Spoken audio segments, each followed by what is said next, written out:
Kirain nggak ada anjir, nggak kelihatan. Anjay.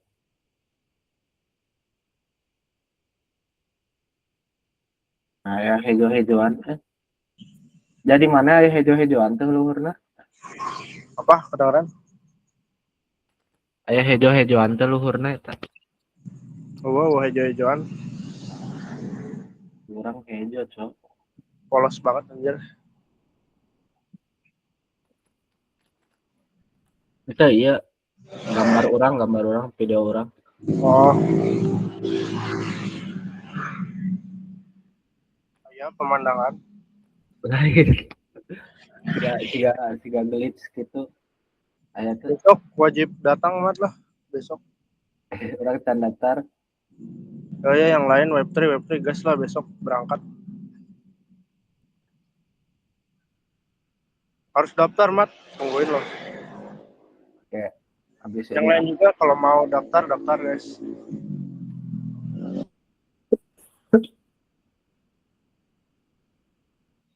Lumayan gratis, dapat MBG, dapat sertip kan. Worth it ternyata di banget. Rifana kumaha eta Apa? ngajukeun refund heula. Si Dantam masa gratis tuh orang lain mah. Nah orang bayar ya aja.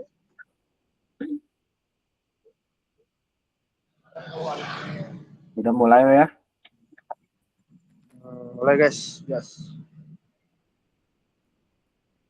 Bismillahirrahmanirrahim. Assalamualaikum warahmatullahi wabarakatuh. Waalaikumsalam. Waalaikumsalam warahmatullahi wabarakatuh. Nah, selamat datang kembali teman-teman di Learning Arena dengan tutor yang baru tentunya ya. Teman-teman mungkin belum pernah lihat saya, jadi mungkin pertama saya mau kenalin diri saya dulu ya. Suara what the hell? Suara jelas kan ya? Aman jelas gas. Aman ya. Ya, kenalin, jadi saya Mada Tia Rahman, biasa dipanggil Mada. Eh Semester 6 sekarang, angkatan 23. Saya kalau di apa di, saya pokoknya murid Pak Rizal lah ya. Jadi kalau misal nanti di tengah ada yang salah bisa kita mention Pak Rizal buat bantu jawab.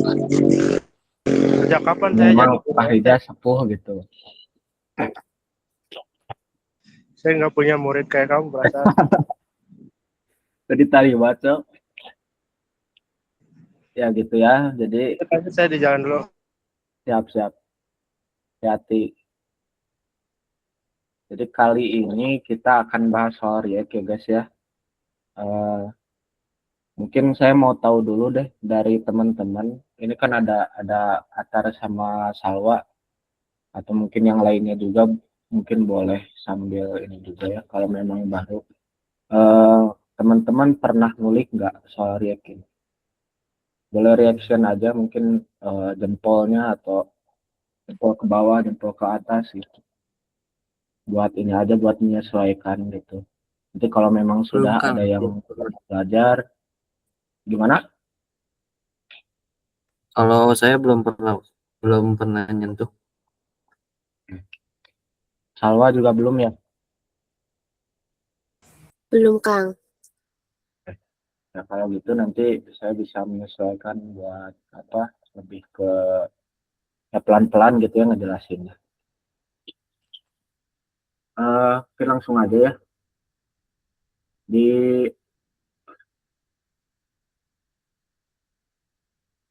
pada pertemuan kali ini kita bakal membagi React itu jadi dua ya. Bukan bukan pada pertemuan ini tapi di Learning Arena ini kita bakal bagi React itu jadi dua pertemuan gitu.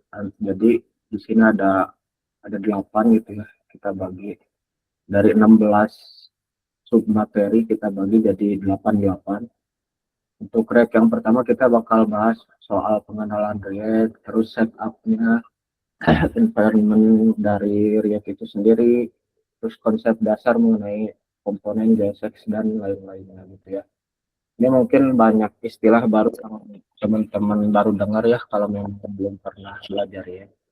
Jadi nanti mungkin bisa kita pelajari istilah-istilah ini dengan seksama gitu pelan-pelan. Kita masuk ke submateri yang pertama mengenai pengenalan React. Ya, jadi kalau secara pengertian sebenarnya React itu library JavaScript untuk web dan native UI. Maksudnya apa? Maksudnya itu React ini sebenarnya bisa dipakai untuk dua fungsi gitu. Bisa untuk mobile, bisa juga untuk web. Namun untuk mobile itu khusus ada yang namanya React Native gitu ya. Cuman ini sebagai pengenalan aja. Jadi nanti teman-teman kalau emang ada yang fokusnya ke mobile tapi sudah familiar dengan lingkungan React, itu teman-teman bisa coba menggunakan React Native gitu ya. Pengertian ini tuh saya ambil dari dokumentasi resminya React itu sendiri ya. Jadi React itu mendefinisikan dirinya sebagai library. Perdebatan antara React merupakan library atau framework itu sebenarnya teman-teman bisa ulik sendiri aja gitu ya, karena emang menarik juga untuk dibahas. Namun saya nggak akan bahas itu di sini.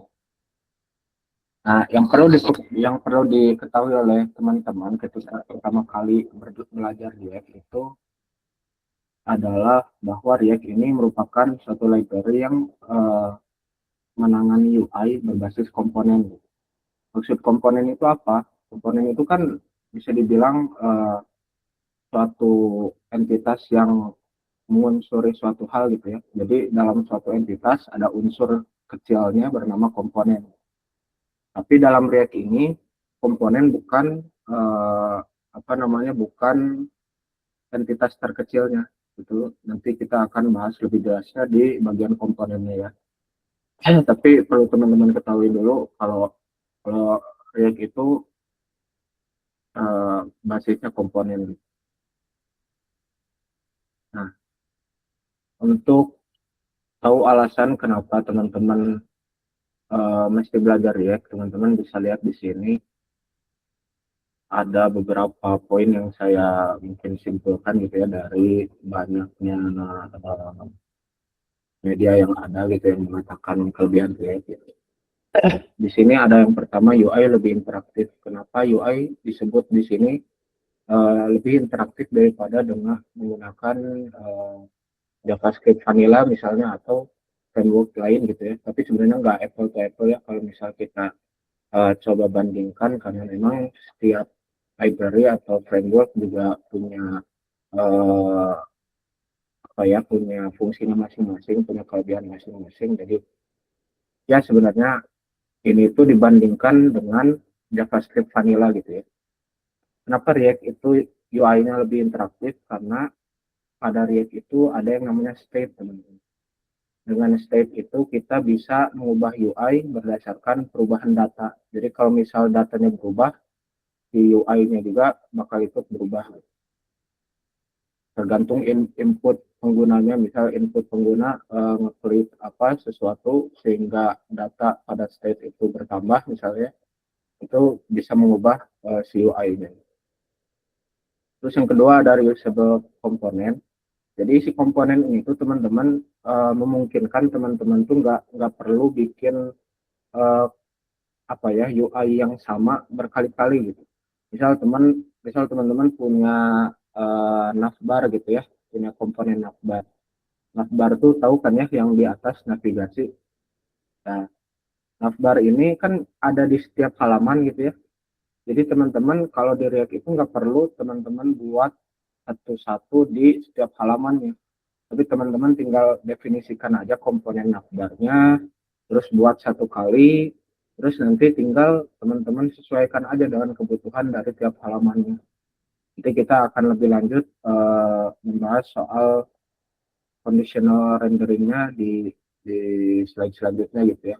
Di conditional rendering itu teman-teman bisa menyesuaikan CUI berdasarkan kondisi yang teman-teman definisikan sendiri. Itu yang kedua. Lalu yang ketiga, popularitasnya tinggi gitu teman-teman. Kalau di sini teman-teman lihat ada data yang saya lampirkan. Itu dari surveinya Stack Overflow. Jadi kalau kita lihat di sini sebenarnya ini membandingkan antara web framework dan teknologinya, mungkin khusus teknologi khusus di webnya gitu ya. Di sini ada Node.js, ada React, ada jQuery, ada Next.js, dan React di sini masuk ke urutan yang kedua gitu. Jadi popularitasnya memang cukup tinggi gitu dibandingkan dengan teman-temannya yang mungkin bisa dibilang sepantaran kayak Vue.js, terus di bawahnya mungkin ada lagi nanti ada Angular juga dan sebagainya yang mengurusi soal front end gitu ya. Jadi oh ya saya juga ya pada intinya React ini digunakan sebagai framework front end gitu ya, mengurus UI dan sebagainya. Karena popularitasnya tinggi teman-teman, jadi ekosistemnya juga cukup besar gitu. Library-nya banyak, teknologi yang mendukung React-nya juga banyak, bahkan dokumentasinya juga banyak gitu. Jadi kalau teman-teman lihat di GitHub, GitHub itu kan tempat dokumentasi kita para developer gitu ya. Kalau teman-teman coba cari dokumentasi web, itu teman-teman bisa lihat di GitHub bagaimana si developer bisa mengembangkan suatu website dengan baik. Itu teman-teman lihatnya ke sana ke GitHub gitu. Dan kalau teman-teman cek di GitHub itu banyak banget yang membahas soal React karena memang popularitasnya itu sangat tinggi tadi gitu. Jadi kalau teman-teman misal mau buat sesuatu, jangan khawatir kalau tidak ada panduan lah ya, karena memang dokumentasinya sudah terbukti banyak gitu. Cukup lama juga ya bahasnya, kita percepat sedikit mungkin ya. Buat konsep dasar teman-teman perlu tahu tadi gitu ya, ada komponen, CSX, props, dan state. Ini saya kenalkan dulu ya, saya kenalkan dulu terhadap istilah-istilah yang baru mungkin ya bagi teman-teman. Kalau tadi kita sedikit sudah membahas soal komponen, di sini ada JSX juga ya, ada props juga. Nanti kita akan bahas di slide selanjutnya. Nah, mungkin kita nggak bakal banyak berteori, tapi kita coba akan praktik. Kalau bisa sih teman-teman sambil coba sendiri ya, cuma ya kalau memang sulit atau mungkin lagi di jalan dan sebagainya, bisa teman-teman nanti lihat rekaman mungkin ya. So ya banyak sih sekarang kalau mau lihat tutorialnya ya, teman-teman lihat YouTube juga banyak gitu. Tapi kalau mau bareng kita coba gitu. Nah, teman-teman, React itu sebenarnya kan library gitu ya, library yang mengurus UI. Tapi teman-teman itu sebenarnya kalau misal mau buat project dari awal, itu teman-teman akan sulit gitu ya, akan sulit membuatnya karena memang perlu konfigurasi banyak hal gitu. Kayak misal konfigurasi, misal kalau teman-teman pakai TypeScript itu konfigurasinya beda lagi. Terus teman-teman misal mau gunakan versi berapa, dan ya pokoknya dependensi dan sebagainya itu sangat sangat hebat lah kalau teman-teman bikin dari nol. Jadi ada istilahnya itu namanya build tools gitu.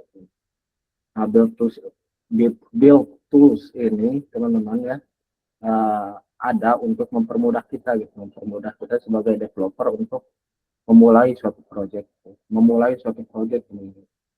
Jadi ketika kita menginstal yang namanya build tools ini, teman-teman biasa nanti akan ditampilkan atau disuguhkan gitu ya dengan struktur project yang memang sudah terkonfigurasi dengan baik gitu terhadap teknologi yang memang dibutuhkan oleh React gitu.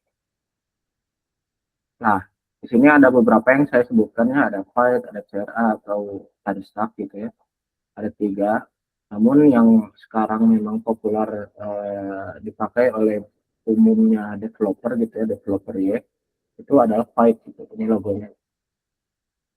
Tapi di sini juga ada pendatang baru ya teman-teman, kalau nggak salah baru ini sih kayaknya.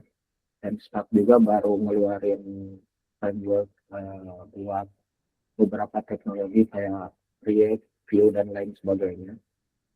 Karena sebelumnya Mstack ini ngurusin hal lain gitu, bukan untuk framework. Tapi adalah saya juga belum pernah nyoba sih.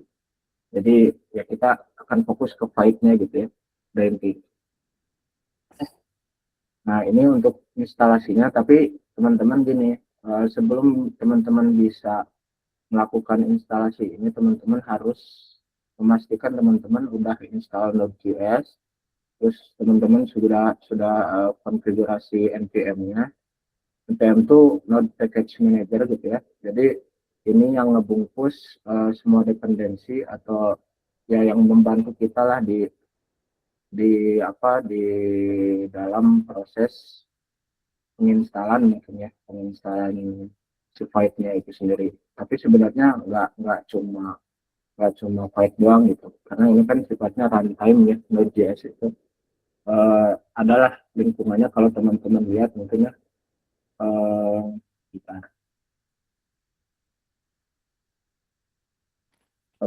lihat ini banyak gitu ya, library yang terhubung secara langsung dengan npm. Jadi teman-teman kalau misal nyari apa ya,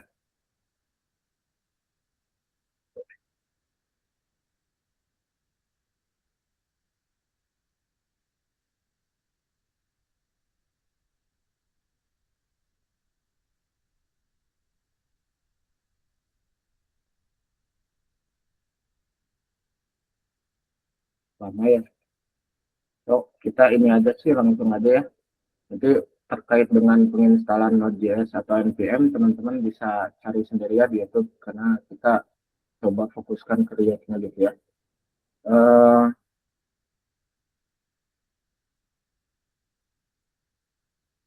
Teman-teman bisa buka aja langsung ke Visual Studio Code-nya. Ini teman-teman bisa tes dulu misalnya. Tuh, kalau kita cek Node versionnya di sini sudah terinstall, berarti ya kalau misal ada muncul apa namanya ini tuh ya, patch-nya lah ya, versionnya gitu. Jadi ini menandakan Node-nya sudah terinstall. Untuk npm-nya sendiri kita coba, ini udah terinstall dengan baik gitu ya. Nah, teman-teman, untuk menginstal file tadi, teman-teman bisa buka aja dokumentasinya file-nya sendiri gitu ya. Kalau memang misal belum terbiasa atau belum hafal gitu ya dengan ini, teman-teman bisa copy aja dari sini ya. Copy dari sini, terus teman-teman bisa ke, ini kelihatan nggak ya, kecil kecil tinggi ya.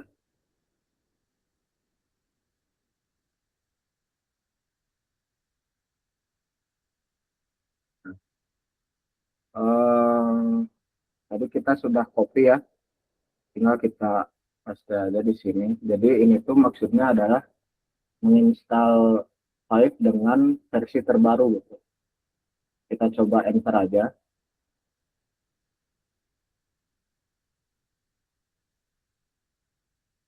Nah, di sini teman-teman akan diminta untuk memberikan nama pada teman-teman. Maksudnya apa aja boleh gitu ya. Jadi teman-teman sesuaikan aja dengan proyeknya masing-masing. Misal ini dimensi web.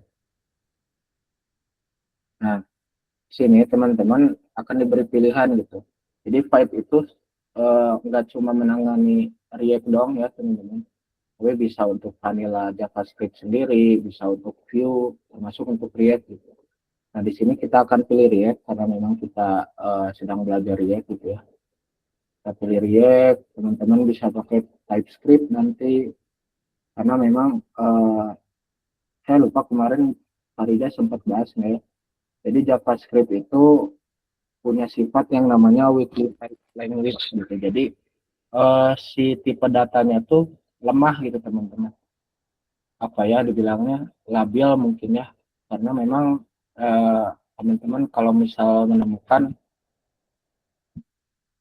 misal ada variabel variabel angka misalnya ditambahkan dengan variabel yang tipe datanya string itu nanti variabel angkanya malah ikut ke stringnya gitu, malah jadi string gitu, bukan number lagi gitu.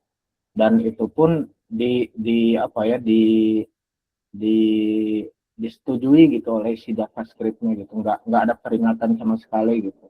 Nah itu yang sebenarnya bikin JavaScript tuh apa ya lemah gitu secara tipe datanya. Makanya ada solusinya yaitu dengan TypeScript gitu. Nanti mungkin teman-teman bisa ulik sendiri gitu ya.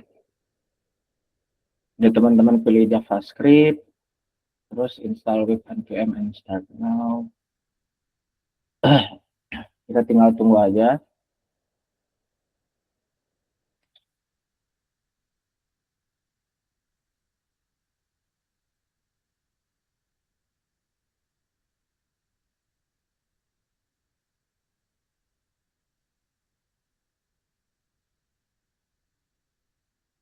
Nah, dengan Fight aja sebenarnya teman-teman udah lama kayak gini, nggak tahu emang jaringan sayanya aja gitu ya. Tapi memang kalau dibandingkan dengan CRA, Fight itu terhitung lebih cepat gitu dalam menginstal dependensi ataupun konfigurasi projectnya gitu. Nah di sini teman-teman udah bisa akses gitu ya, udah bisa akses secara langsung si tampilan webnya gitu. Kita coba. Nah ini jadi tampilan awal dengan React itu seperti ini teman-teman. Nah, harus bentar.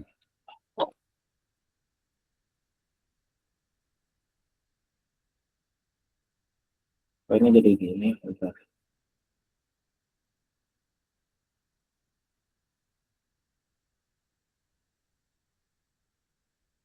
Ini saya pakai dua layar jadi agak ngaco.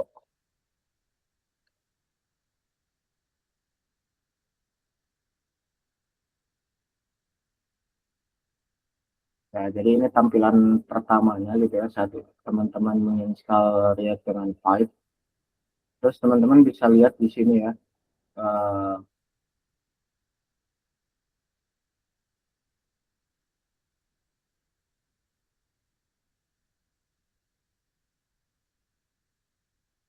oh ini belum masuk ke folder ya. Maaf guys, mohon maaf. Kita ulang lagi dari awal ya. Jadi teman-teman teman-teman buka folder tujuan teman-teman menginstal project teman-teman dulu ya. Sorry. Kita coba ke ini aja lah ya. Ini kita dimensi web.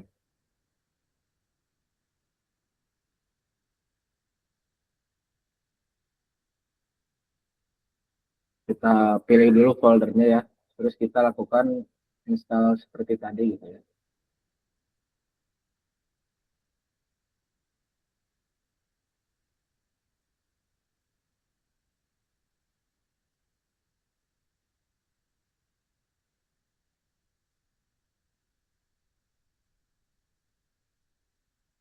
Tunggu aja ya.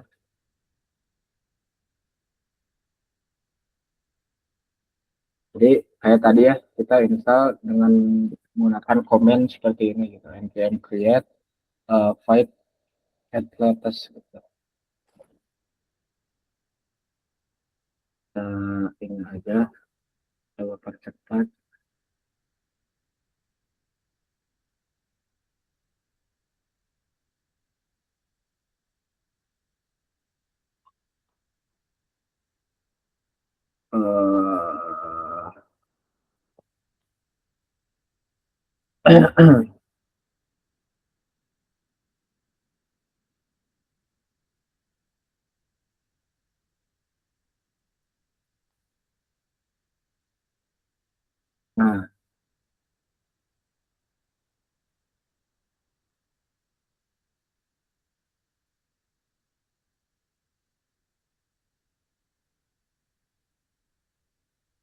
Jadi setelah menginstal seperti tadi teman-teman, teman-teman akan melihat adanya struktur folder seperti ini ya. Ini kayak gini. Saya tunggu beres dulu ininya. Tunggu beres dulu. Boleh ini langsung aja. Ini sama kayak tadi ya, masih di sini. Nah, jadi teman-teman struktur folder ini sebenarnya nggak terlalu bukan nggak usah dibawa pusing, tapi teman-teman bisa fokus ke bagian-bagian yang nanti saya tunjukkan gitu ya. Nah, untuk project teman-teman sendiri nanti teman-teman akan banyak akses folder yang di sini nih, di SRC source. Jadi teman-teman nanti bakal banyak ngotak-ngatik kode itu di sini di folder SRC gitu. Di sini buat aset, mungkin bisa teman-teman simpan gambar. Terus ini adalah jantungnya gitu ya. Sebenarnya jantungnya indeks HTML gitu ya teman-teman, karena memang balik lagi gitu, semua browser itu menerima HTML. Cuma nanti memang kita bahas di JSX ya, di JSX-nya nanti kita bahas. Cuma kita bahas struktur foldernya aja dulu. Nah, di sini ada node module. Jadi node modules ini tuh fungsinya untuk menyimpan dependensi-dependensi yang teman-teman sudah install gitu. Kalau di sini yang sudah terinstall, misal kayak Void dan sebagainya, begitulah ya, disimpannya di sini gitu. Kita nggak perlu ngotak-ngatik ini sebenarnya. Cuma memang nanti kalau teman-teman lihat di dokumentasi orang gitu ya di GitHub, biasanya nggak disertakan itu. Node module tuh kayak apa ya? Ya kayak tadi gitu, membungkus dependensinya.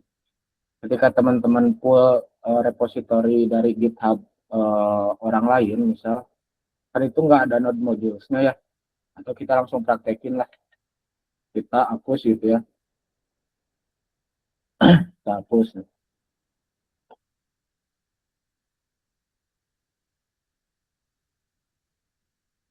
Kalau ini dihapus, otomatis teman-teman nggak bisa mengakses si web yang teman-teman buat gitu di sini, karena semua dependensinya itu pasti nggak ada gitu. Kayak di sini kan, nah ini di package .json ini tuh mendefinisikan salah satunya adalah dependensinya gitu. Dependensi itu kayak library yang teman-teman install ya gitu. Nah ini kan sebenarnya kayak dia butuh React DOM dan sebagainya, tapi Node.js-nya nggak ada, ini nggak bakal jalan. Caranya adalah dengan melakukan npm install gitu. Ini kayak install ulang aja kayak tadi gitu, kayak create ini. Cuma memang ini lebih ke ngecek dependensi apa aja yang dibutuhin, nanti otomatis si npm ini akan ngebungkus dependensi yang dibutuhin dalam folder yang namanya node modules gitu. Ini kita bisa enter aja.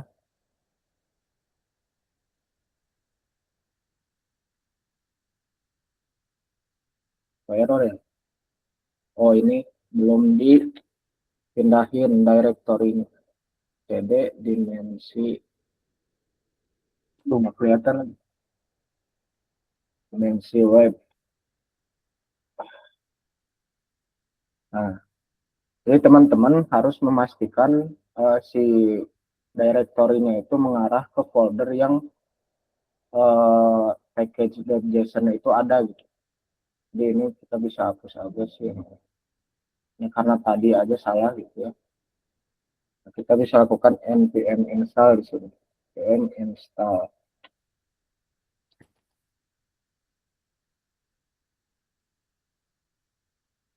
Nah, sekarang udah keinstall gitu ya node modulesnya.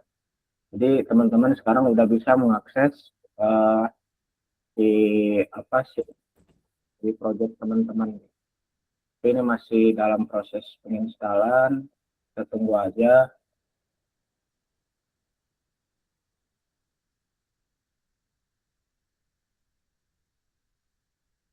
Sambil nunggu kita mungkin jelasin yang lain gitu ya. Kita ke index.html dulu ya. Jadi teman-teman di sini tuh kan pada intinya browser menerimanya HTML gitu ya, HTML dan JavaScript. Jadi teman-teman ketika mengakses web dari React itu pasti ujung-ujungnya ke sini gitu. Ujung-ujungnya ke sini, cuma di sini nanti akan di refer si webnya itu ke file atau file JSF gitu ya, format JSF bernama main gitu. Nah, ini di sini gitu. Terus ini nanti ada komponen yang namanya app, ini nge-refer ke sini juga gitu. Ya kita bahas pelan-pelan di bagian itunya sendiri, di bagiannya sendiri. Nah teman-teman, ini tuh namanya komponen.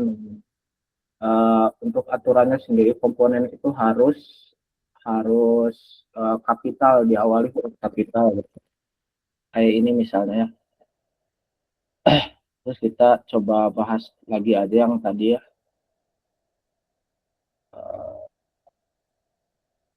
Jadi teman-teman, struktur project itu sebenarnya nggak ada yang benar dan salah gitu ya. Tapi yang ada hanya benar dan benar sekali. Maksudnya apa? Maksudnya teman-teman nggak usah musingin bagaimana teman-teman menyimpan atau mengelola project teman-teman gitu. Yang penting selama strukturnya rapi dan konsisten, itu semua bisa diterima lah ya gitu. Karena teman-teman kalau misal cari di web gitu ya, sebenarnya cara mengelola file atau struktur folder di React itu seperti apa, itu banyak gitu best practice-nya. Tergantung bagaimana mungkinnya perusahaan atau developernya nyamannya gimana gitu ya. Jadi kadang mereka juga mendefinisikan struktur foldernya sebelum projectnya dimulai. Misal ada project nih di perusahaan tertentu. Nah si perusahaan ini tuh ngobrol sama teman-temannya buat mendefinisikan atau ya menentukan lah ya struktur folder yang digunakan itu akan seperti apa. Karena itu semua bergantung ke kebutuhan dari si projectnya itu sendiri gitu. Kita masuk lagi ke sini. Jadi ini tuh namanya komponen nih guys. Kalau biasa saya gitu ya, biasa bikin komponen itu kita bikin yang namanya folder komponen dulu. Kita bikin folder komponen, ini kita bisa bikin komponen yang kita mau buat. Misal kayak tadi navbar gitu ya. Jangan lupa si huruf pertamanya besar, navbar.jsx. Nah, ini kita hiraukan dulu aja, nanti kita bahas navbar.jsx. Nah, cara untuk membuat komponen itu adalah dengan ini udah masuk belum ya? Kayaknya belum masuk ke ini ya. Oh iya belum. Nanti kita bahas. Nanti kita bahas ya. Kita lanjut lagi aja ke sini ke struktur foldernya. Di sini ada beberapa kayak di sini konfigurasi untuk file-nya, apa aja yang diinstal misal.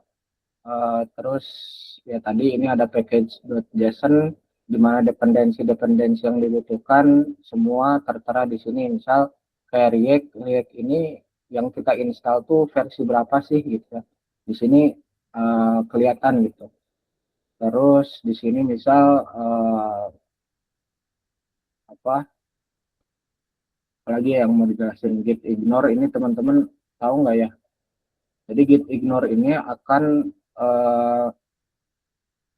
membuat semua semua daftar nama file atau folder yang terdaftar di sini itu nggak bisa di push ke GitHub teman-teman gitu, nggak bisa di push ke repository teman-teman. Fungsinya untuk apa? Fungsinya adalah kayak tadi ya, salah satunya node modules gitu. Kadang ketika teman-teman buat suatu project ya, teman-teman install di komputer teman-teman itu bisa jalan gitu ya. Tapi ketika orang lain mau install di mau install di komputernya masing-masing itu nggak bisa jalan. Kenapa? Karena misal kayak tadi JavaScript yang terinstall di komputer teman-teman, misal versi berapa satu misalnya, di komputer orang lain itu terinstallnya versi 5 misalnya. Nah itu akan jadi masalah gitu. Makanya ini tuh disesuaikan gitu. Si node modulesnya dihapus sehingga orang itu bisa menginstal dependensi yang dibutuhkannya itu berdasarkan environment atau lingkungan kayak JavaScript dan sebagainya yang mereka punya gitu. Itu git ignore ya. Terus ada juga kayak .env, teman-teman kalau tahu .env itu fungsinya adalah menyimpan menyimpan variabel-variabel yang memang rahasia bentuknya gitu, kayak API key dan sebagainya itu disimpannya di sana. Jadi itu nggak di-push ke repository GitHub gitu, karena nanti ya orang lain bisa lihat gitu dan bisa akses hal tersebut gitu. Terus kita lanjut aja ke ini ya. Duh, ini lama ting nggak ya? Tapi teman-teman jauh ini paham nggak Salwa, Atar? Terus ini siapa lagi nggak ada ya? Masih bisa diikuti. Ya. Ya, makasih. Terus kita lanjut ya ke komponen .csx gitu ya. Tadi kita sempat terpotong dalam membahas komponen ya. Nah, ini salah satu bentuk atau contohnya lah ya, contoh dari bentuk komponen itu seperti ini. Jadi di sini itu ada komponen yang namanya halo. Penulisannya seperti tadi, kapital gitu awal. Nah, komponen adalah bagian kecil dari UI, namun komponen bukan yang terkecil. Kenapa bukan yang terkecil? Karena dalam komponen itu ada elemen-elemen lain gitu, kayak div atau p dan sebagainya gitu ya. Dan komponen ini hanya bisa mereturn satu elemen saja gitu. Maksudnya gini, kita langsung praktek mungkin ya. Komponen navbar kita coba. Nah, ini kenapa bisa gini? Karena saya menginstal yang namanya snippet ya teman-teman ya. Kalau teman-teman cari di extension, ini teman-teman bisa cari snippet. Nulisnya gimana sih? Nah, import react snippet. Nah, udah saya install gitu ya. Jadi itu fungsinya adalah untuk membantu kita tulis ini secara cepat gitu. Ada template-nya gitu. Nah, biasa gini. Nah, ini langsung jadi gitu si komponennya udah terbentuk dengan rapi gitu. Jadi seperti apa yang saya bilang tadi teman-teman, jadi komponen itu nggak bisa nge-return dua komponen kayak gini, dua elemen kayak gini, itu nggak bisa. Tapi teman-teman hanya bisa mereturn satu elemen saja. Nah, untuk untuk misal teman-teman emang butuhnya dua elemen gitu ya, dalam satu kasus misal teman-teman butuhnya dua elemen yang di return oleh satu komponen misalnya, teman-teman tinggal gini aja sebenarnya. Ini namanya fragment apa ya, create fragment gitu. Atau apa mungkin bisa diingetin di kolom komentar teman-teman yang ingat gitu ya, saya lupa.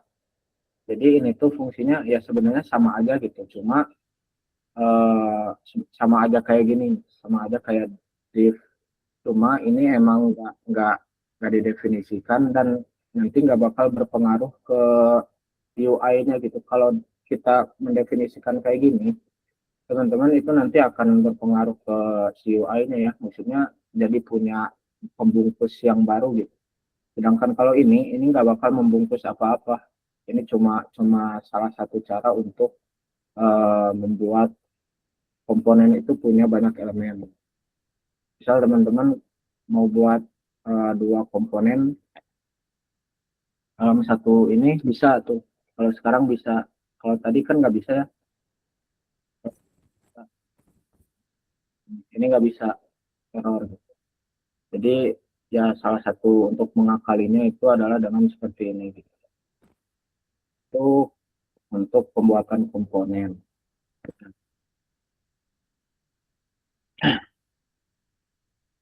Kenapa harus komponen sih? Ya tadi gitu ya sudah di-mention sebelumnya bisa digunakan ulang. Jadi komponen itu memungkinkan kita bikin UI yang sama tapi nggak perlu bikin berkali-kali. Terus memudahkan proses maintenance gitu. Kalau teman-teman ingat ada yang namanya dekomposisi gitu di computational thinking gitu ya. Ada yang namanya dekomposisi. Nah konsepnya sama kayak komponen ini gini. Jadi teman-teman memecah masalah yang besar misalnya kalau dalam konteks dekomposisi gitu ya, teman-teman memecah masalah yang besar menjadi masalah yang kecil gitu. Jadi banyak masalah yang kecil. Jadi teman-teman tuh bisa melihat dengan jelas gitu komponen mana atau masalah mana yang perlu diselesaikan terlebih dahulu. Atau inilah mudahnya teman-teman kalau lihat suatu kota dari helikopter view gitu ya, kalau dari atas gitu ya, kan teman-teman bisa lihat banyak gitu ya, bisa lihat ke seluruh penjuru walaupun yang memang kurang jelas karena memang keterbatasan penglihatan. Tapi itu akan lebih lebih enak, lebih lebih lebih ya kita bisa melihat luasnya kota dengan kita berada di atas dibandingkan kita melihat kota dari bawah gitu ya, dari jalanan misalnya. Itu konsep yang samalah dengan ini semua gitu. Jadi kita tuh memecah berbagai masalah itu menjadi masalah yang kecil untuk bisa di-maintain dengan baik gitu. Karena memang ya yang kecil kita bisa lihat secara luas gitu ya. Kalau yang besar kan kode misal ada ribuan baris, kita benerinnya juga gimana ya? Kalau nggak ada dokumentasi dan sebagainya, kita juga bingung bacanya gitu. Apalagi kalau bukan kita yang bikin gitu. Nah, makanya adanya komponen ini tuh memudahkan gitu, memudahkan proses maintenance. Terus dengan sedikitnya kode, ya kode jadi lebih rapi. Terus UI jadi modular. UI modular itu maksudnya teman-teman bisa ekspor import UI dari satu komponen ke komponen lain. Jadi nanti komponen satu itu bisa dimiliki oleh komponen yang lain gitu. Kalau teman-teman tahu konsep parent child itu teman-teman ya samalah mirip-mirip kayak gini gitu. Bukan mirip-mirip lagi tapi memang konsepnya seperti itu gitu. Parent child gitu. Jadi satu komponen itu punya misal beberapa child. Gitu. Caranya adalah dengan import dan ekspor dan itu teman-teman mungkin udah tahu juga ya. Saya bikin pusing baca kode. Nah, sebenarnya komponen itu ada dua ya, ada functional komponen dan class komponen, tapi teman-teman nggak perlu pusing soal class komponen karena ini sudah mulai ditinggalkan ya. Ini udah deprecated lah kalau bahasa ininya mah developernya udah tertinggal gitu. Walaupun sebenarnya ya kalau teman-teman masuk ke perusahaan yang memang membuat websitenya dengan kelas komponen ya teman-teman terpaksa harus belajar lagi gitu soal kelas komponen ini. Tapi sekarang yang digunakan adalah functional komponen gitu, yang lebih modernnya. Perbedaannya apa? Perbedaannya kayak gini, bisa dilihat gitu ya. Yang kelas komponen ini kayak lebih ribet gitu ya. Teman-teman sebelumnya udah belajar ini kan ya, udah belajar ES6 plus JavaScript ya, yang kayak anonymous function, terus apalagi anonymous function, terus template literal dan sebagainya. Teman-teman udah belajar ya kemarin sama Pak Rija. Nah itu bakal banyak digunakan di React. Jadi teman-teman kalau bisa, kalau memang lupa gitu ya, coba buka lagi JavaScript-nya di bagian ES. Ya, harus ulang lagi, mau nggak mau harus ulang lagi, cek lagi, dan ya terdalam lagi lah soal ES6 plusnya gitu. Ini ada anonymous function, terus nanti kita bakal lihat soal penggunaan ES6 plus yang lainnya gitu. Atau ECMAScript 6 plus gitu. Teman-teman bisa cari itu di YouTube mungkin ya, buat belajar atau mengulang.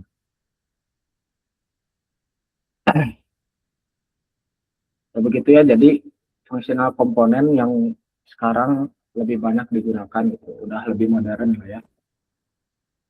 Jadi pada intinya mah bikin komponennya dengan function gitu. Kalau yang kelas komponen dengan kelas itu aja sih sebenarnya, sesimpel itu. Cuma memang kalau kelas nanti akan lebih ribet karena ya banyak hal lah. Kayak itu komponen aja bikinnya harus extend ke apa ya sebutannya. Kalau itu saya juga kurang paham soalnya nggak terlalu mendalami kelas komponen gitu. Tapi ya kalau teman-teman mau nggak apa-apa sih buat memperkuat fundamental aja gitu. Tapi sebenarnya enggak, karena orang-orang juga udah nggak pakai juga gitu. Jadi fokusnya ke fungsional komponen aja. Lanjutlah ke JSX. Kalau teman-teman lihat di penamaan filenya, ini ada JSX ya teman-teman. Dan itu jadi format JSX itu mengarah ke file yang di dalamnya itu kita bisa menuliskan sintaks JS, terus penulisannya mirip HTML, tapi bisa melakukan ekspresi JavaScript dalam satu kode secara inline. Nah, kita mungkin baca dulu sedikit ya. JavaScript, JSX digunakan di React untuk mempermudah pembuatan tampilan dengan sintaks yang menyerupai HTML gitu. Pola Tailwind itu bentar. Sih, lihat komennya gimana sih? Jadi oh iya. Pola Tailwind itu TSX. Oh, bukan. Kalau TSX itu TypeScript. TypeScript ininya itu TypeScript XML. Kalau JSX itu baru JavaScript XML gitu. Ya, kalau Tailwind sebenarnya nggak ngaruh ke penamaan file sih, gitu ya. Kalau teman-teman pakai TypeScript, baru ininya penamaannya TSX gitu. Kalau pakai JS ya JSX gitu. Jadi gitu ya teman-teman. Jadi teman-teman tuh di JSX bisa menyatukan HTML dan JavaScript lah intinya. Tapi ini bukan HTML. Ini sintaks JavaScript yang memang dibuat khusus untuk memudahkan developer gitu buat menampilkan UI. Nah, cara untuk membuat atau menuliskan ekspresi JavaScript-nya itu adalah dengan menambahkan kurung kurawal gini. Jadi kan kita di sini udah mendefinisikan variabel bernama hello dengan isinya string hello guys gitu ya. Terus cara mengakses hello guys ini gimana? Kalau di sini kita nggak bisa tulis halo aja gitu, nggak bisa. Karena kita kalau nulisnya halo ya nanti keluarnya jadi halo. Yang perlu dilakukan teman-teman adalah memanggil variabelnya dengan cara ini kurung kurawal dulu gitu ya. Kurung kurawal di sini teman-teman panggil variabelnya, nanti baru keluar halo guys gitu. Itu ya, paham ya, paham ya. Lumayan juga ya. Ini belum setengahnya lagi. Kita coba ke sini aja dulu ya. Kayak misal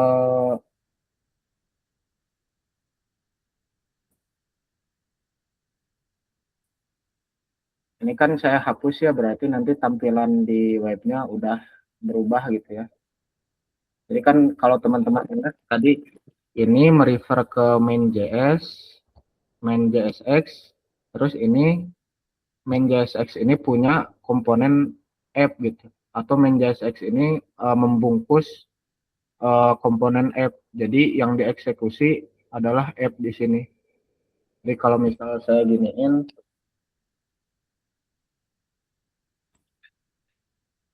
kayak tadi ya, cons, kalau nah kalau kalau apa ya, nantilah itu mah. Halo guys, dari sini kita coba definisiin, kita panggil halonya. Kita ke sini. Bentar.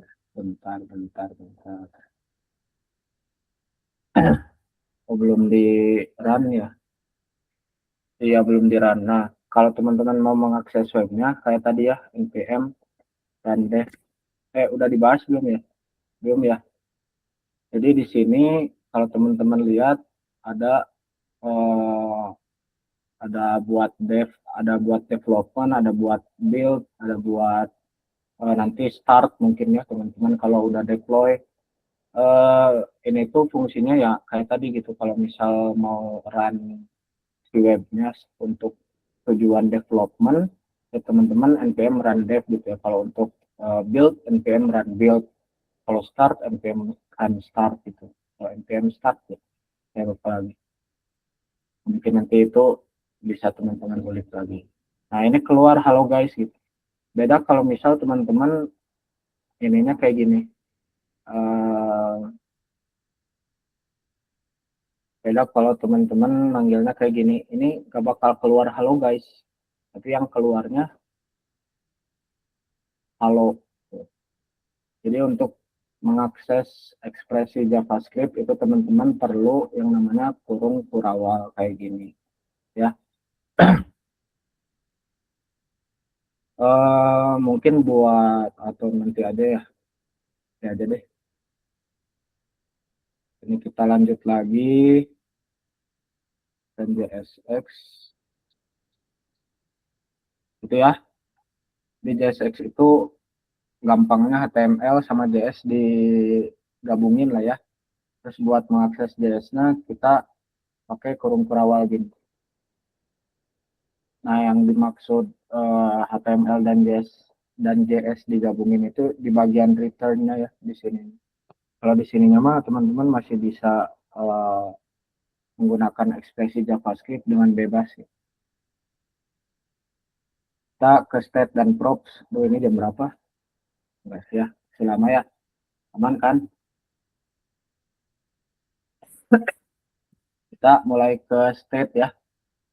Tadi konsep dasar yang perlu diketahuinya kan ada 4 ya. Ada komponen, JSX, props, sama state. Di sini kita mulai membahas soal state dan props gitu ya.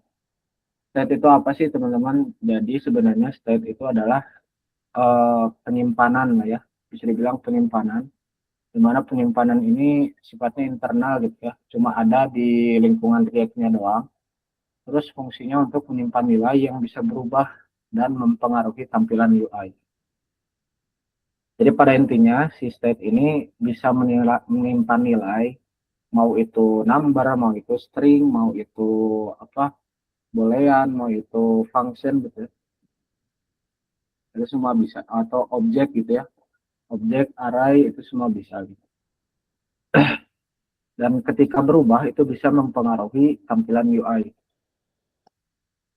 Ya mungkin gampangnya penyimpanan internal. State digunakan kalau state digunakan ketika sebuah komponen perlu menyimpan kondisi dan memperbarui tampilan secara otomatis saat data berubah.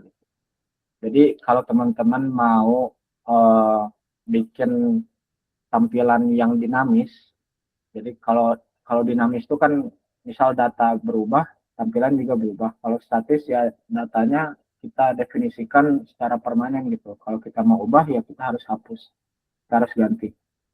Kalau dinamis ya itu yang mempengaruhinya itu adalah input pengguna atau user gitu. Ada mungkin bisa juga faktor-faktor lain gitu. Itu untuk state. Nah, jadi state itu ada banyak teman-teman, nggak cuma satu doang gitu, tapi jenisnya banyak. Ada local state, ada global state, dan sebagainya. Tapi yang teman-teman perlu tahu untuk saat ini itu, atau perlu untuk paham saat ini, sebenarnya local state dan global state dulu aja ya. Jadi yang namanya local state itu adalah state yang dipakai pada satu atau dua komponen aja gitu. Maksudnya nggak dipakai di seluruh komponen. Sedangkan global state ini biasanya dipakai untuk seluruh komponen. Kayak misal ini apa, tema tema apa sih sebetulnya, dark mode gitu ya, dark mode dan light mode gitu. Itu tuh semua eh, diaturnya oleh global state gitu. Karena kan dark mode dan light mode itu akan mengubah tampilan semua halaman gitu ya, nggak cuma di satu halaman tapi mengubah semua halaman. Dan biasanya itu misal bisa menyimpan state-nya itu bentuknya boolean gitu. Jadi misal ketika kita mengaktifkan toggle-nya atau si tombolnya, kalau tombolnya ke kanan misalnya ke bagian yang dark itu misal akan false si nilainya. Ketika false, tampilan yang akan ditampilkan seperti apa, misal kalau true misal tampilan yang ditampilkan seperti apa. Itu untuk global state. Untuk local state ya pada intinya si state-nya nggak dipakai di seluruh komponen gitu, cuma di beberapa komponen aja. Itu untuk local dan global state. Sebenarnya ada istilah untuk state-state yang lain kayak gini, kayak live state, kayak server state, derived state, UI state. Kalau ini sebenarnya state yang dioper ke atas. Jadi kan komponen itu hubungannya parent and child gitu ya. Bisa memiliki hubungan parent dan child gitu. Ya misal atau analoginya ayah dan anak gitu ya. Ayah dan anak misal dari anak itu pengen memberikan informasi ke si bapaknya gitu. Nah, untuk memberikan informasi itu ada namanya props, nanti kita bahas. Dan ngoper si state-nya itu, yaitu prosesnya namanya live state gitu ya. Jadi naik kayak live gitu. Kalau derive sebaliknya, dari ayah ke anak. Untuk server state ini dipengaruhi oleh fetching data biasanya. Terus UI state yang mengatur tampilan kayak tadi juga bisa masuk ya. Sebenarnya ini saling melengkapi aja, cuma pembagiannya memang berdasarkan faktor yang berbeda. Kalau ini misal berdasarkan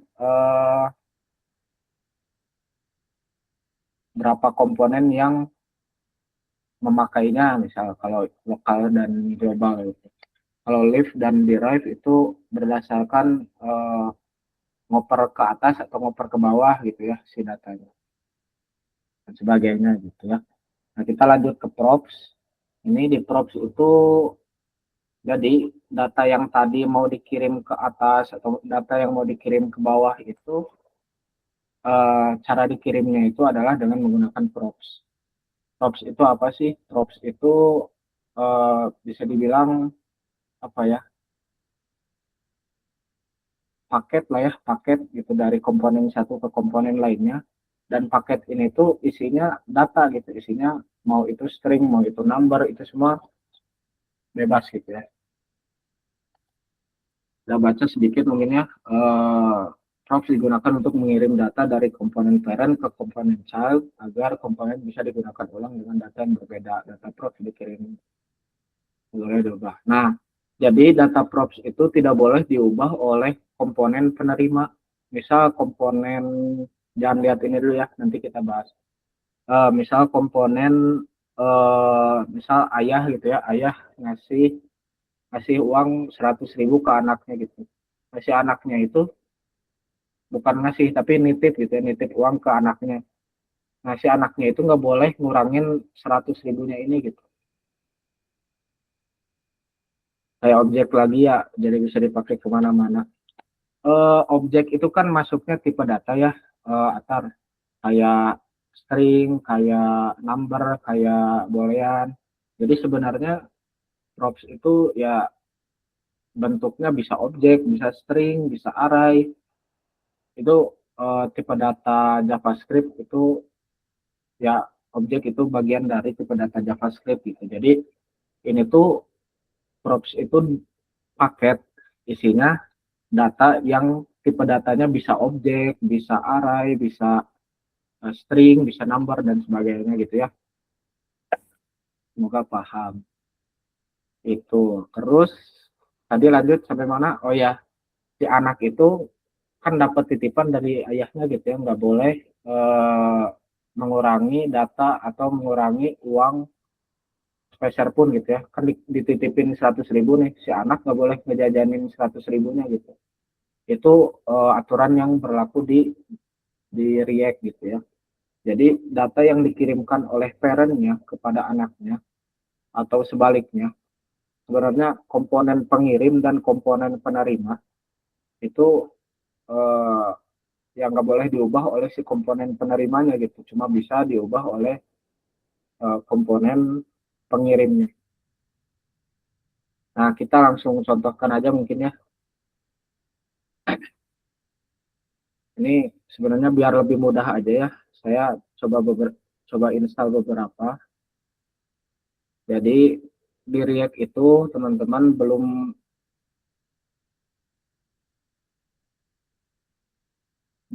bisa atau belum punya routingnya sendiri gitu. Jadi kalau bentar, React router.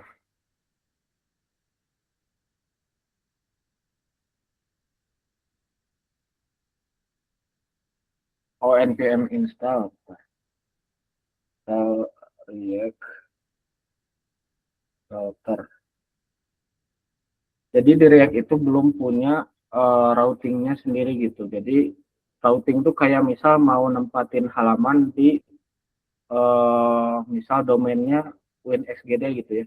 Kita mau nempatin halaman login uh, di URL WinXGD/login gitu ya. Itu belum bisa. Tapi teman-teman bisa melakukan hal tersebut dengan menggunakan React router. Untuk routing sendiri nanti kita lebih advance-nya akan coba di pertemuan minggu depan ya. Karena memang banyak sekali yang bisa dieksplor gitu di React router itu. Terus untuk memudahkan juga kita coba install Tailwind-nya ya. Kalian mengulang apa yang sudah dipelajari kemarin. Ntar saya juga sedikit lupa ininya. Ada satu ini lagi soalnya. Nah, jadi buat teman-teman kalau memang ada yang lupa, jangan ragu buat cek dokumentasinya karena lupa itu hal yang lumrah ya bagi developer, bukan bagi developer, bagi manusia gitu ya. Jadi jangan jangan jangan ragu buat buka dokumentasi, buat nanya ke Google, buat nanya AI mungkin ya. Jadi semua halal kok, caranya halal. Cuma teman-teman juga harus ngerti gitu ya, harus ngerti kenapa hal tersebut. Bentar, kok mati. Nah, ini HDMI-nya bentar ya.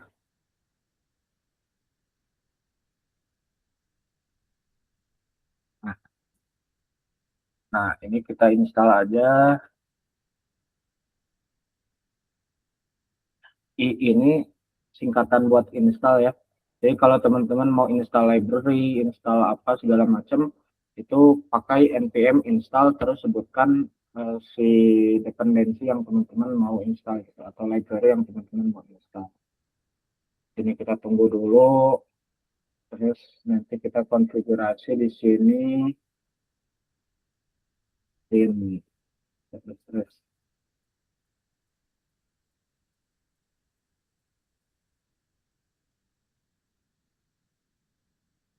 Hmm.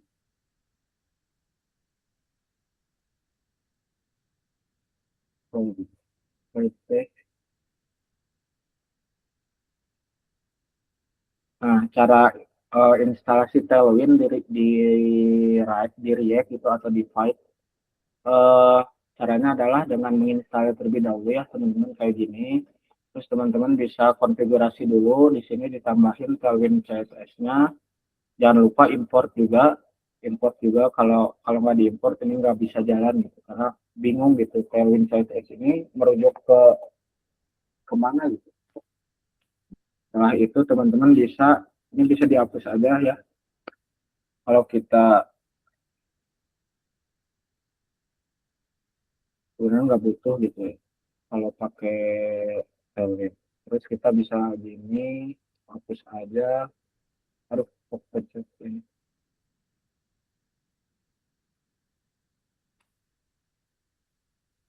Ini terus import Tailwind.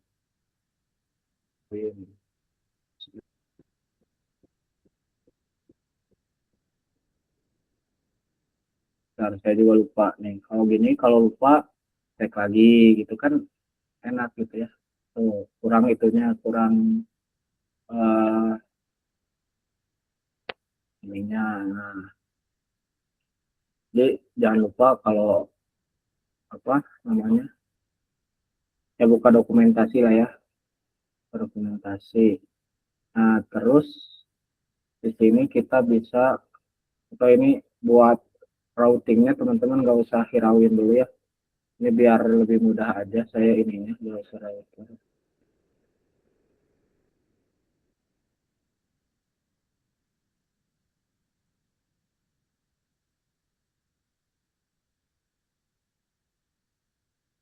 Terus ininya di sini kita coba ini.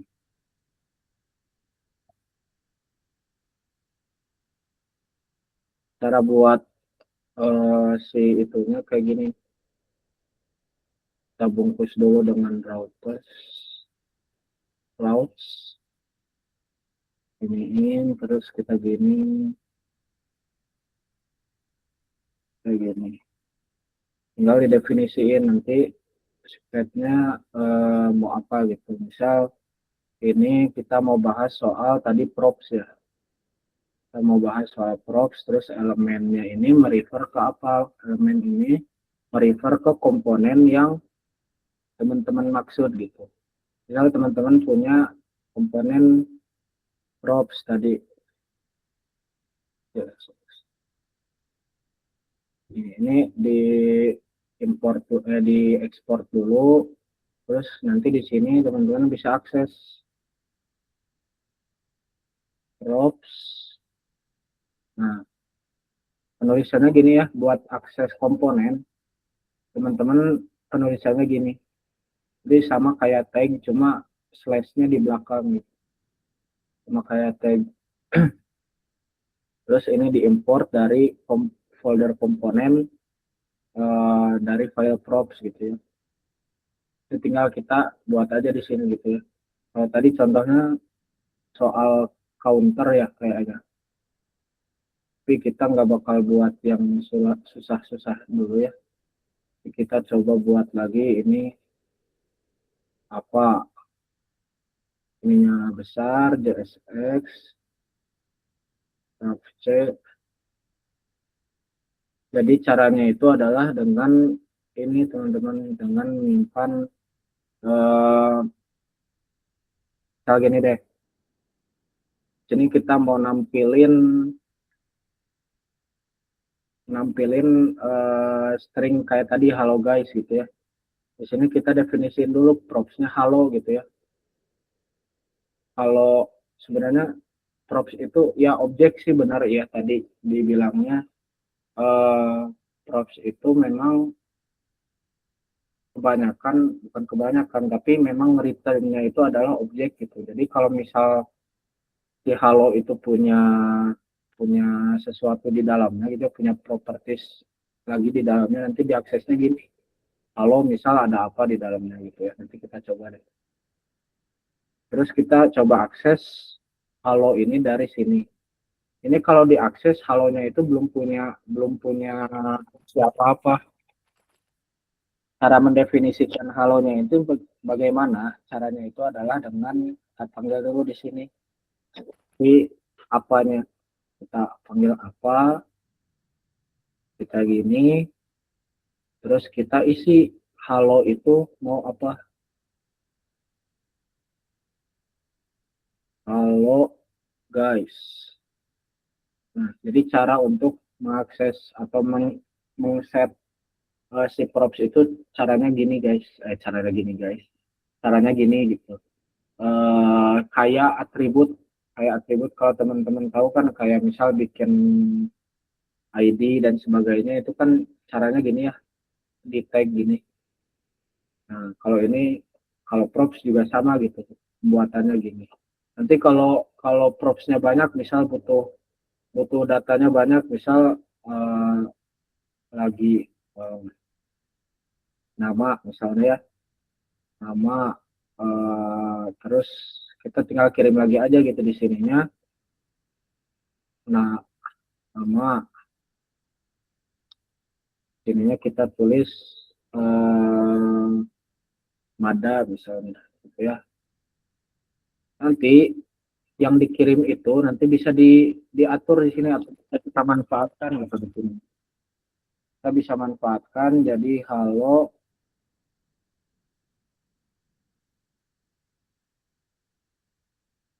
nih.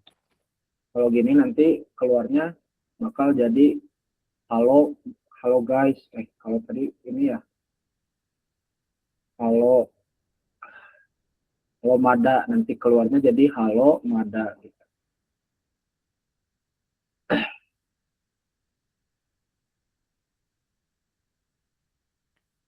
So, saya jelasin alur datanya dulu ya. Saya jelasin alur ininya dulu.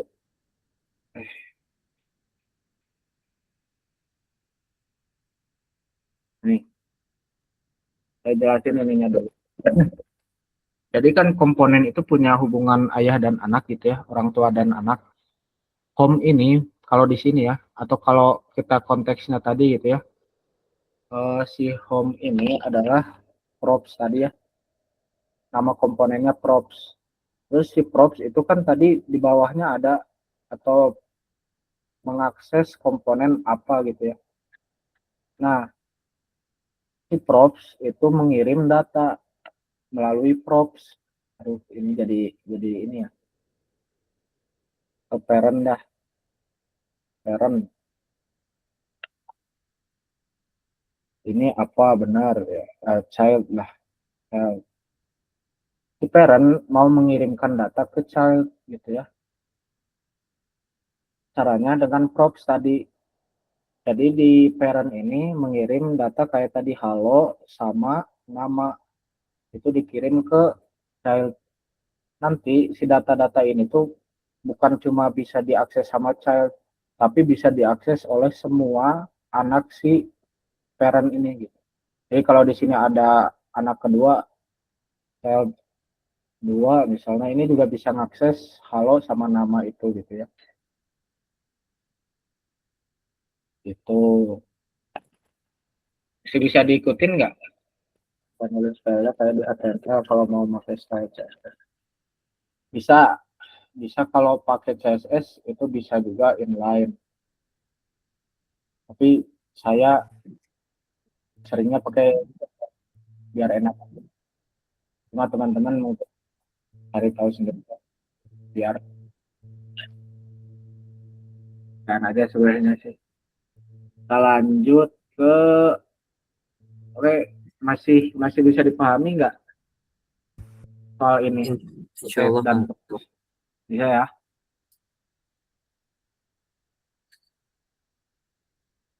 Kali lagi deh. Jadi props ini kan ini parent-nya, parent ini tuh, ini child-nya gitu ya. Ini child-nya, child dari si props ini. Ini komponen parent, komponen props, ini komponen apa. Si apa ini butuh yang namanya data halo sama nama. Jadi dia ngeset kayak gini.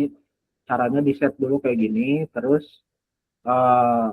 nanti pada saat kita mengakses apa itu kita harus mendefinisikan halo sama namanya juga ya. Kalau kalau kalau nggak didefinisikan, kalau di TypeScript ini akan error gitu ya, karena memang props itu harus didefinisikan dulu apakah boleh kosong atau boleh atau nggak boleh kosong gitu. Kalau di JavaScript, makanya saya bilang tadi lemah itu ya kayak gini gitu. Kalau kalau ada data yang nggak ke input itu nggak ada peringatan. Makanya teman-teman boleh juga belajar TypeScript. Sebenarnya nggak bingung sih belajar TypeScript juga, teman-teman pasti cepat lah. Bulan juga talar harusnya. Dan ketalar hak ini ya apa bisa lah ya. Terus kita lanjut lagi ke yang selanjutnya. Jam berapa sih? Jam 9 ya. Kita lanjut. Kita lanjut ke event handling.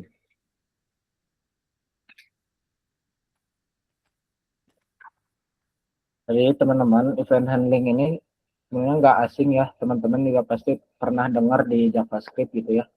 Tapi kita di sini bahas mengenai bagaimana cara React untuk melakukan handling pada event. Kita baca dulu ya dikit ya. Penulisan event handling pada React ini tuh. Pada React mewajibkan penulisan secara camel case. Camel case itu kayak gini ya. Awalnya kecil, nanti kesininya di kata selanjutnya hurufnya besar gitu ya, kapital. Kalau di JS kan biasa gini ya. Kalau inline, saya juga udah banyak lupa sih JavaScript sebenarnya. Karena emang jarang banget proyekan pakai JavaScript vanilla gitu ya. Jadi kalau mau dicontohkan agak sulit karena saya juga kurang paham, atau bukan kurang paham, sudah lupa lah ya. Pada intinya penulisannya kan gini ya kalau di JavaScript, kalau di React itu jadi gini, dan diaksesnya kayak atribut, diaksesnya inline kayak atribut kayak tadi. Jadi si elemennya mana, bentar ya.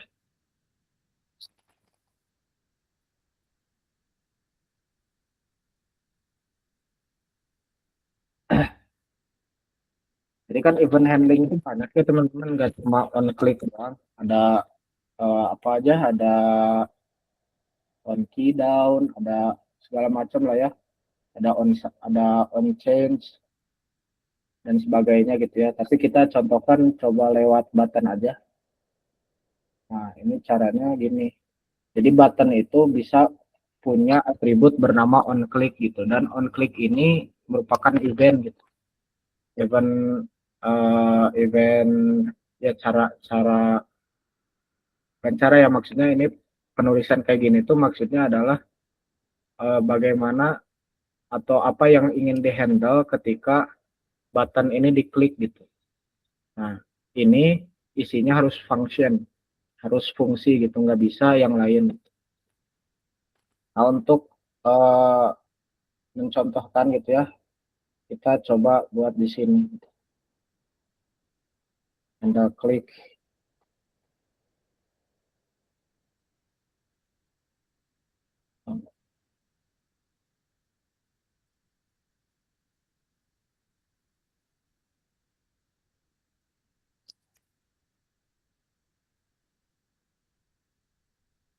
Nah, teman-teman harus banyak belajar lagi atau banyak pulang soal ES atau ECMAScript 6 ke atas gitu ya, supaya teman-teman bisa mengerti gitu.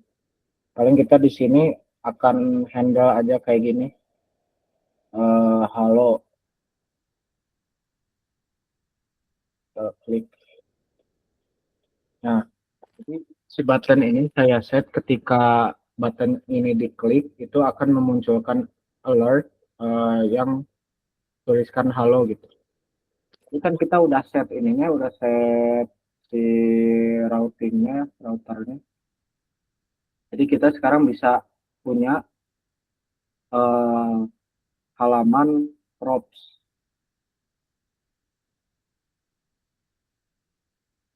kok nggak bisa.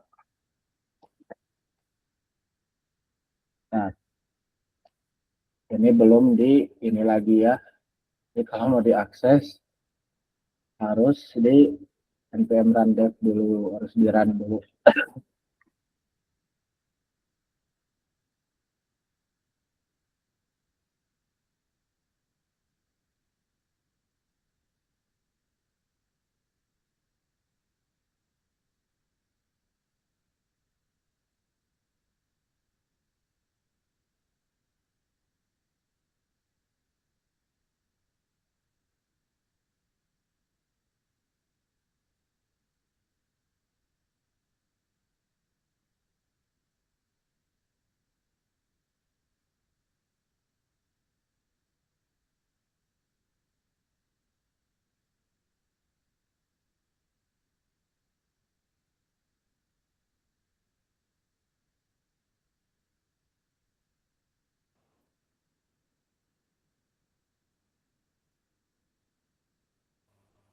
Oh, halo. Maaf, ada kendala sedikit. Kita lanjut ya. Screen 2. Tadi sampai mana sih? Sampai, Ngeran websitenya Kang. oh ya, kita udah run kayak gini, terus webnya udah bisa diakses ya. Sekarang, tadi saya udah ini lagi. Nih, jadi kalau kita mengakses kelas atau membuat atribut kelas di HTML biasa, itu kita pakainya kan kelas biasa gini ya. Kelas biasa gini. Terus kita di sini bisa pakai Tailwind untuk apa, ngatur tampilan. Tapi di JSX kita nggak pakai kelas lagi, kita pakainya kelas name. Gitu ya. Kita pakainya kelas name. Terus kita coba background blue. Background blue, terus teksnya misal warnanya white.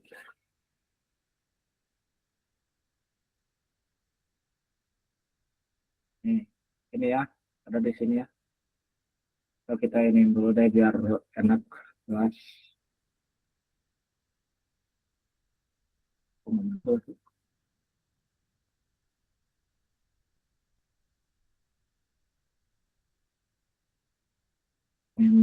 Pak,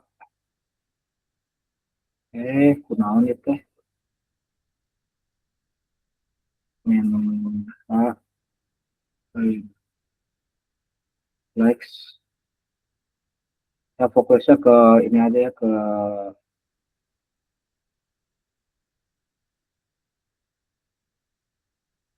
jangan fokus ke tailwind. Ini mah sedikit mengulas aja. Ini jadi ke tengah. Kita hapus dulu aja ini ya. Hapus. Kita fokus ke yang ini dulu.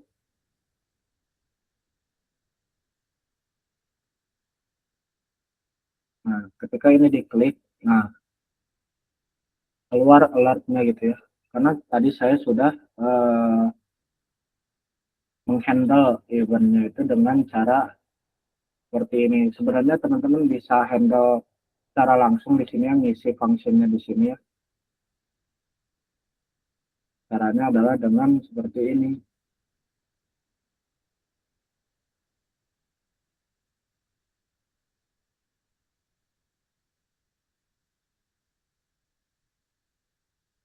Kalau ini mas saya biar lebih rapih aja gitu ya.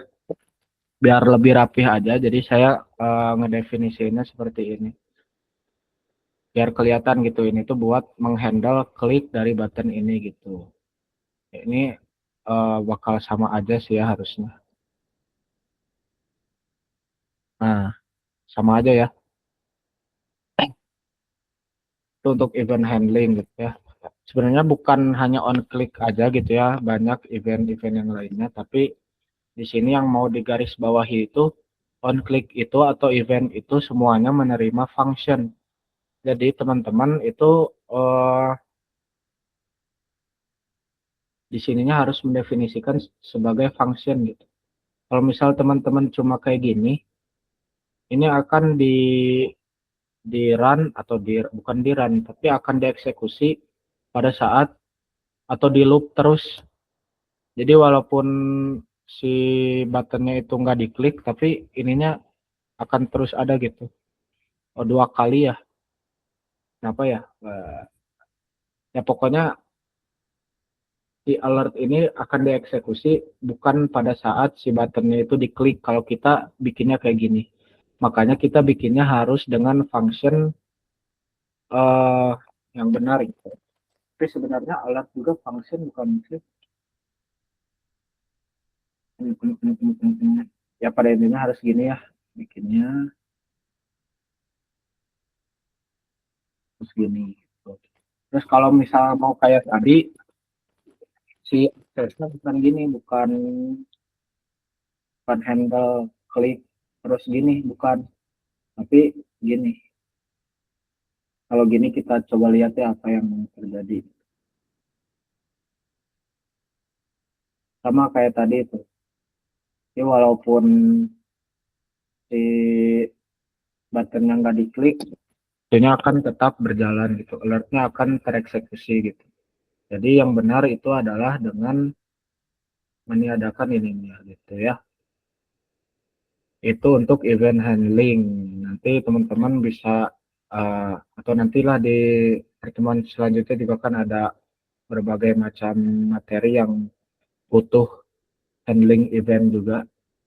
Jadi nanti kita bahas di pertemuan selanjutnya. Itu untuk event handling. 3 lagi guys. Ini ke sini, ke situ ya. Itu untuk event handling. Terus ini sebenarnya udah bikin contohnya ya. Kayak tadi sama ya on click tuh kayak gini. On click terus kayak gini sama aja sih ya sebenarnya. Jadi pada intinya harus function.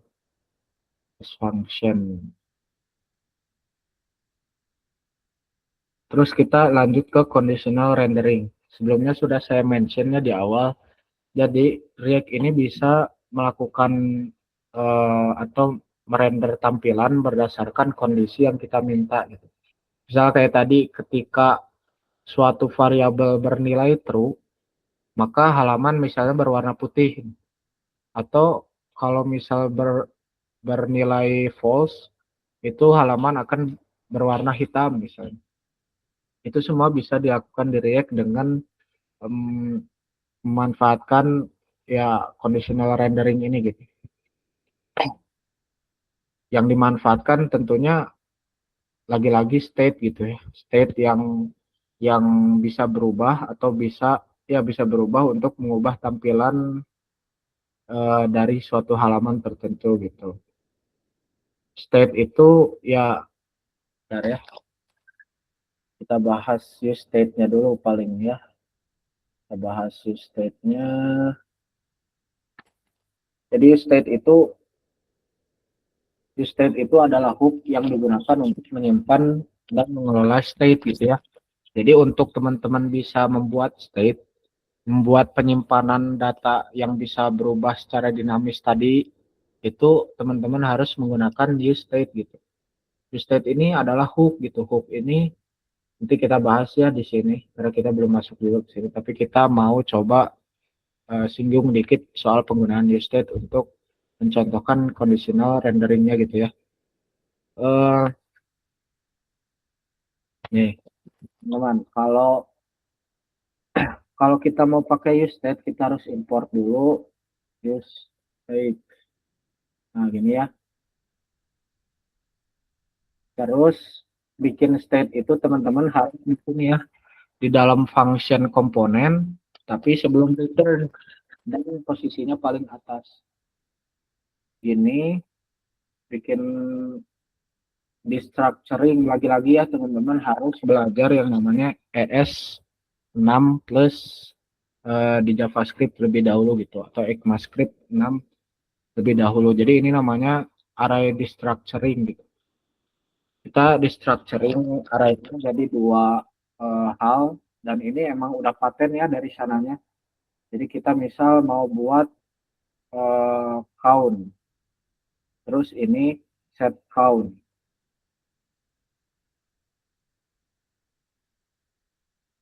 terus ininya use state. Nah, di sini teman-teman bisa definisikan nilai defaultnya. Nilai default dari si count-nya ini berapa. Jadi kan di sini kita kayak mendeklarasikan suatu variabel ya di sini ya. Cuma kita bikin destructuring array jadi dua gitu. Ada variabelnya sama ada function buat set nilai dari si count-nya itu sendiri. Nah, si count ini punya nilai default. Nilai default-nya itu kita tentukan di sini. Ini bisa 0, bisa 1 atau 8 berapa sebagainya itu sebenarnya bisa. Cuma kalau number biasanya orang-orang setnya dari 0. Jadi ya sesuai kebutuhan lah. Kalau teman-teman memang butuhnya data string, ya teman-teman buatnya kayak gini. Ini string kosong. Kalau teman-teman butuhnya array, teman-teman bikinnya gini. Kalau butuhnya objek, teman-teman bikinnya gini gitu ya. Jadi disesuaikan dengan kebutuhan aja gitu. Ini nilai defaultnya kita definisikan di sini. Nah, balik lagi ini count dan set count itu fungsinya count untuk mengakses nilai dari si state-nya, set count itu untuk mengubah nilai si count-nya gitu ya. Kita di sini bisa langsung aja mungkin ya. Div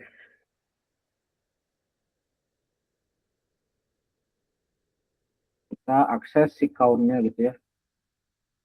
Si count ini akan bernilai 0. Kenapa? Karena default-nya nilainya 0 gitu. Terus kita coba ini bikin jadi apa, Atar nanya apa? Kayak bolehan tapi lebih kompleks ya. State itu tadi balik lagi ya, state itu penyimpanan. Jadi penyimpanan ini nilai atau si value dari si state-nya ini, dari si datanya ini bisa number, bisa string, bisa boolean, ya, bisa objek, bisa array gitu ya, bisa objek, bisa array gitu ya.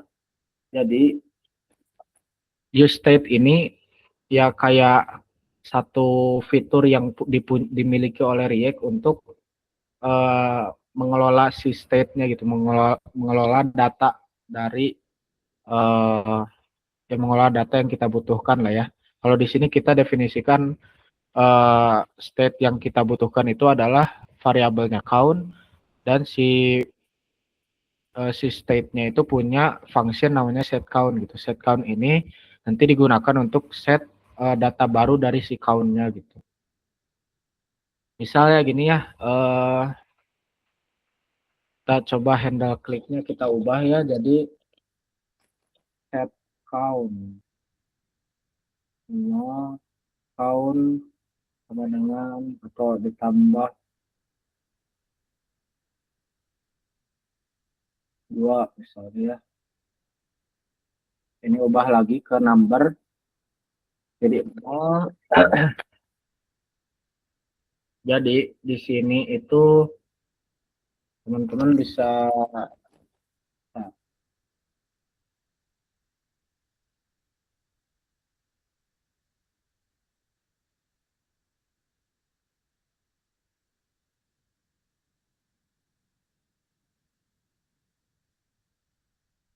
ya, misal gini. Jadi kita mau coba bikin satu komponen di mana komponen ini punya nilai count, yang mana nanti count ini akan bertambah 2 gitu ya. ketika si buttonnya ini diklik gitu.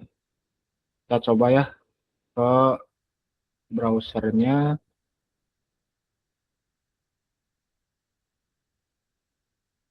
Nih, hiraukan aja ya kalau kurang proper. Kita fokus ke fungsinya. Bentar, kenapa nggak jalan?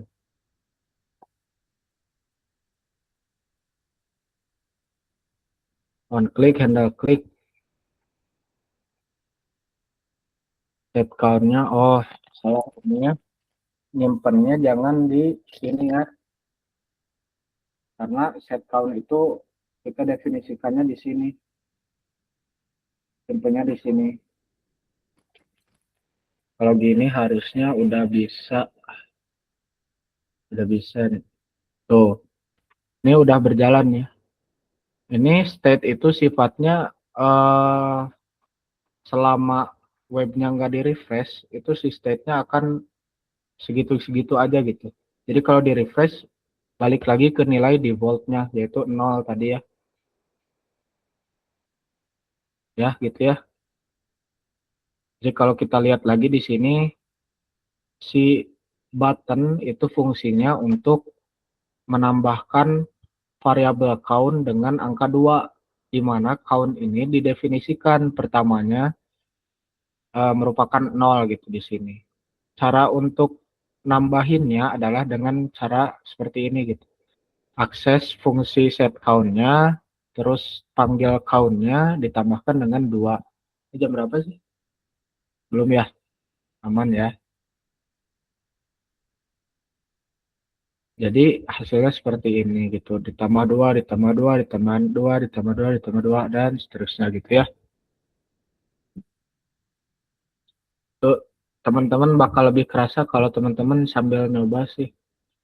Kalau lihat doang mah nggak bakal ini. Saya juga dulu salahnya tuh gitu.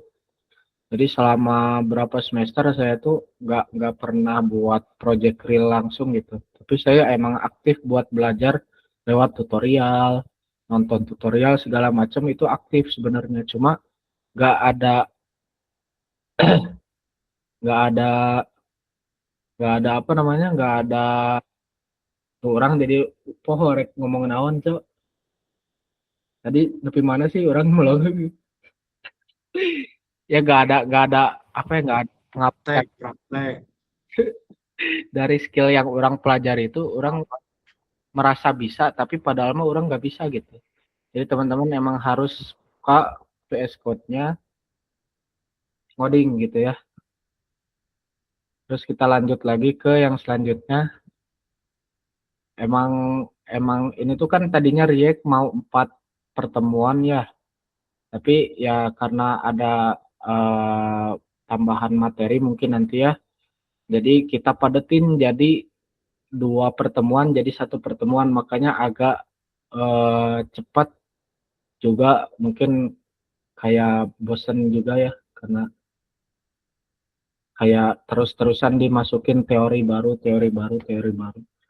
Tapi ya teman-teman bisa ngulang hal ini besok hari gitu ya. Kalau teman-teman mau gitu. Sini mungkin bisa jadi pemantiknya aja. Terus kita lanjut ke conditional rendering tadi. Sebenarnya tadi juga udah apa ya, udah menjelaskan conditional rendering gitu ya. Karena tadi tuh kan intinya conditional rendering itu di mana UI itu bisa berubah berdasarkan satu kondisi tertentu gitu. Tapi kita coba bikin lagi aja gitu ya. Kalau kondisi dalam kasus ini kan ketika buttonnya diklik, maka tampilannya berubah. Tampilan apa? Tampilan dari si elemen ini, si elemen count ini. Itu juga masuk conditional rendering. Tapi kalau mau coba yang lain mungkin gimana ya? Kayak misal kita coba ubah warna ininya deh, warna backgroundnya deh misalnya. Kita ganti si state-nya jadi bukan state-nya. Terus misal ini is is dark, is dark. Ini ya, jadi diulang lagi, ini bikin step itu kayak gini gitu ya. Disesuaikan dengan kebutuhan teman-teman. Mau bikin apa gitu. Kalau ini kita kan tujuannya mau mengubah background dari si halamannya dengan cara mengeklik tombol misalnya. Ini kita ubah juga jadi is dark. Ini ubah jadi is dark. Dark.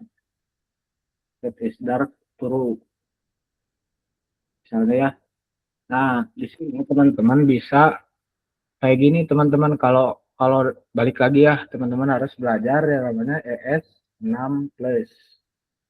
Ada yang namanya tuh template literal. Template literal.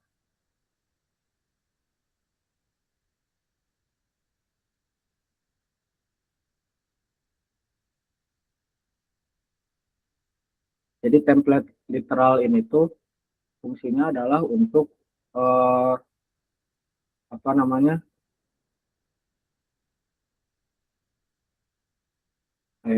Salah tuh.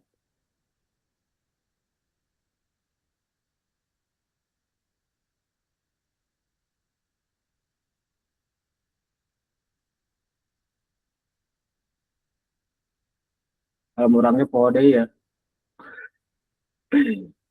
Template literal JavaScript.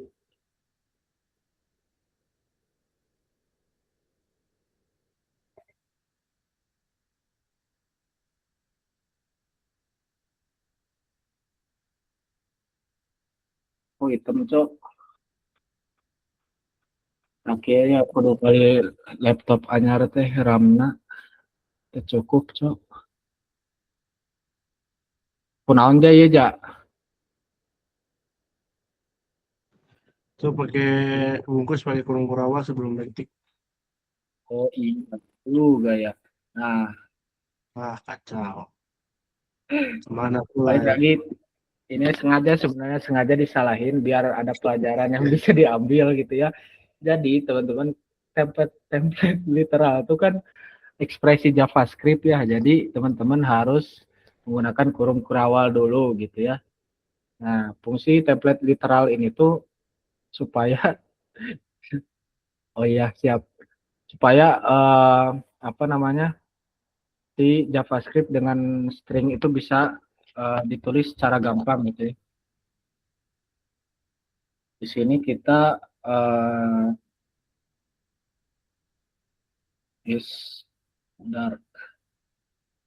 Terus ini ada yang namanya naon ya,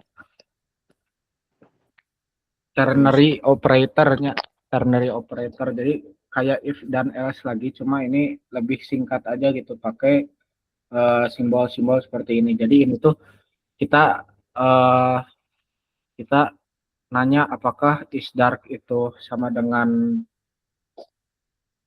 true gitu ya. Kalau sama dengan true, nanti kita tambahin BG misal black ya. Kalau misal false, BG-nya white gitu ya. Coba kita bisa nggak, berhasil nggak?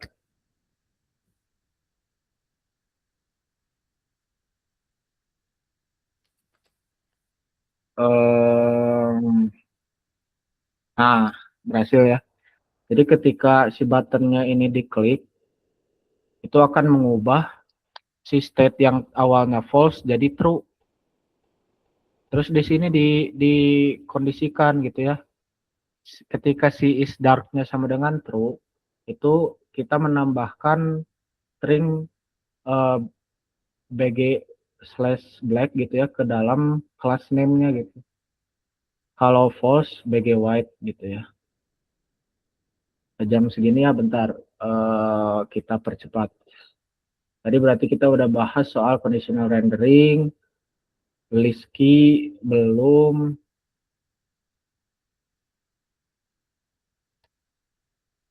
Keburu nggak ya? Buru ya. Nih. Jadi list and key itu teman-teman adalah bagaimana cara teman-teman untuk bisa menampilkan suatu data yang bentuknya array gitu. Jadi ketika teman-teman punya data yang bentuknya array, terus teman-teman pengen menampilkan data tersebut dalam tampilan, dalam web gitu ya, teman-teman pakai yang namanya map. Map ini array method ya teman-teman. Teman-teman juga mungkin udah pernah dengar di JavaScript. Jadi sebenarnya map ini atau ya map ini bukan cuma satu-satunya array method yang penting untuk dipelajari gitu ya, untuk bisa jago React gitu ya. Tapi teman-teman juga harus belajar array method yang lainnya kayak filter dan sebagainya gitu. Jadi mungkin itu bisa di luar, tapi di sini saya mau bahas soal mapnya aja. Jadi kita coba karena waktu ya, kita dari ini aja ya, dari sini aja. Jadi di sini saya udah mendefinisikan, atau bolehlah dikit lah.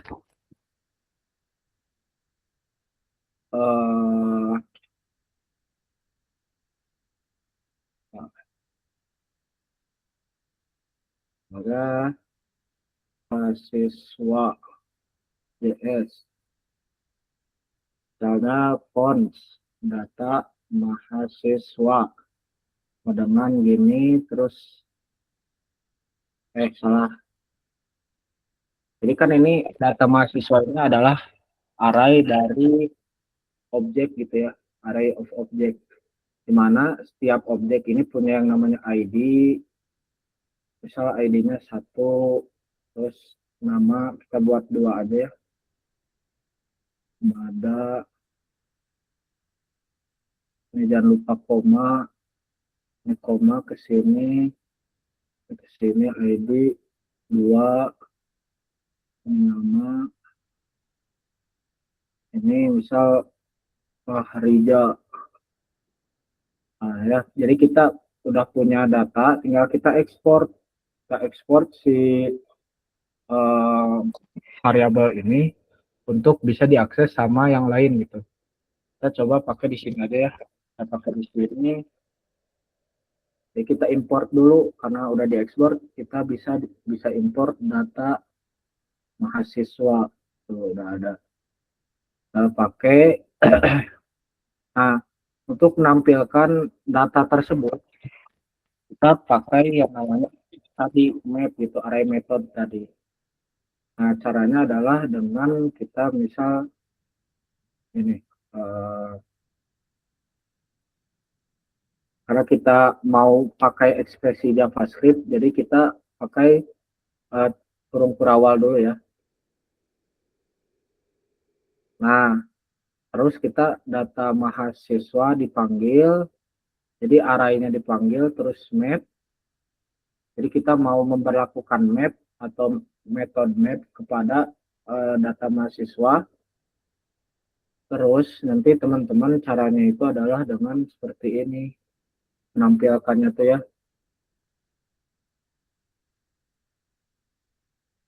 Jadi balik lagi, teman-teman harus belajar yang namanya ES6+. Ya, nggak bosan-bosan saya sampaikan gitu ya.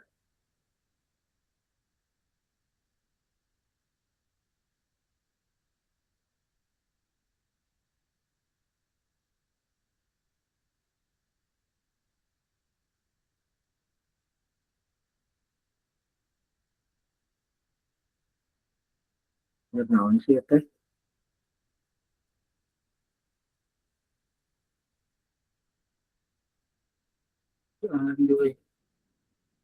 Nah, ya UL misalnya kita pakai UL ya. Pakai UL, di mana UL ini nanti akan menampilkan list dari data mahasiswa gitu ya. Sini misal kita menampilkan kan dari data mahasiswa, kita apa namanya, kita ambil, kan ambil atau kita isi parameter di sini itu sebagai data satuan dari banyaknya data mahasiswa gitu kan. Data mahasiswa array ya, di sini kita ambil satuannya dengan cara bebas sebenarnya mau dinamain apa aja gitu ya, misal M gitu ya. Terus kita di sini tinggal akses aja gitu, akses aja M nama gitu ya. Nah ini bisa bisa mereturn berkali-kali gitu kan. Data mahasiswa banyak, itu ada nama Mada, ada nama Fahrija. Nanti dengan M ini otomatis akan looping gitu ya, akan looping dan menghasilkan semua data yang ada di data mahasiswa itu bisa bisa di return semua gitu. Nah tapi untuk menampilkan ini tuh sebenarnya teman-teman perlu yang namanya key. Key itu untuk apa? Key itu untuk um, mendefinisikan identitas pada apa ya, pada tiap satuan data gitu. Jadi kan sebenarnya ini akan mereturn UL berkali-kali gitu ya. Berarti ini salah ya. Berarti ini di sini guys, UL gua sih UL saya di jero tuh guys. Iya jadinya lain di dia, jadinya di dia.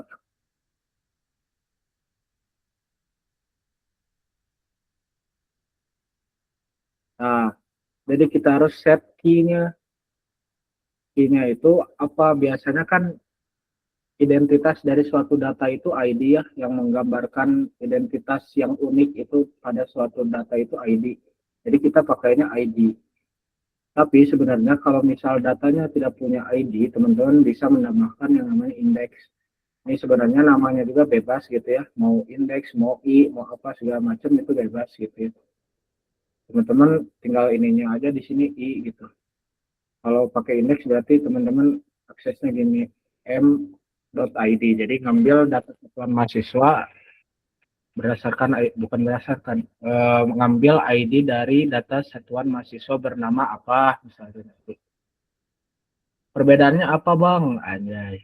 Perbedaan antara indeks sama ID itu sebenarnya gini, kalau indeks kan datanya menyesuaikan dengan data yang diurutkan gitu ya. Jadi indeks yang pertama misal 0 gitu, terus 1, 2, 3. Jadi ketika nanti data sewaktu-waktu berubah, si indeksnya itu akan apa? Akan berpindah gitu. Misal yang tadinya 7 jadi 6 karena ada data yang dihapus di bagian sebelum 7 misalnya gitu ya. Itu yang bikin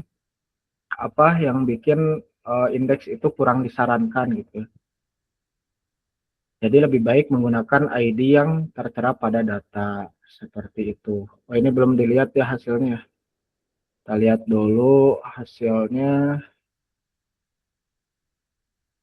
Ja ingetin ja kalau kalau ini udah Apa? ada ya hasilnya gitu.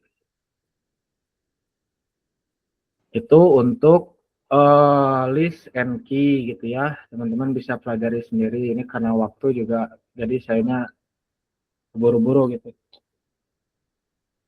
Nah, ini kita bahas React Hooks. React Hooks ini digunakan cuma pada functional komponen. Kan tadi ada dua ya komponen itu, ada kelas, ada functional. Jadi cuma ada di functional. Kalau di kelas komponen gimana? Punya masing-masing gitu ya. Punya uh, punya fitur untuk menghandle fungsi yang sama di masing-masing komponen gitu. Kalau di functional komponen kita pakai React Hooks untuk fungsi kayak tadi ya, kayak state, terus mengatur life cycle, fitur lainnya gitu ya.